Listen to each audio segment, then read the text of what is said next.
તે લઈ એનો મોબાઈલને કોમ્પ્યુટરમાં ચડાવી કોઈ પણ સંજોગોમાં એની સર્કિટ ગમે એમ કરીને ચાલુ કરી તેમાંથી ડેટા રિકવર કરે છે. એની અંદર પછી તમારા ફેમિલીના ફોટા હોય, તમારા બેંક ખાતા નંબર હોય, તમારા બેંકના પાસવર્ડ હોય, અથવા મોબાઈલની અંદર તમારી કોઈ પર્સનલ વસ્તુ હોય અને તમારો મોબાઈલ બંધ પડી ગયો તો તમે બીજો મોબાઈલ લઈ લો છો, એ જૂનો મોબાઈલ ઘરે કચરામાં નાખી દો છો. આનો મિસયુઝ કરવા માટે આ લોકો તમારી પાસેથી તગડી કિંમત આપી અને બંધ મોબાઈલ લઈ જાય છે. અને હાલ આ લોકો સાવરકુંડલાની ગલીએ ગલીમાં ફરે છે.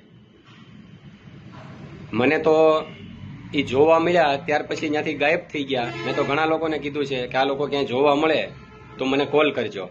એટલે મિત્રો, આવી ભૂલ કોઈ ન કરે. જૂનો મોબાઈલ જો તમારી પાસે હોય તો એ મોબાઈલ તોડી અને કચરામાં નાખી દેજો.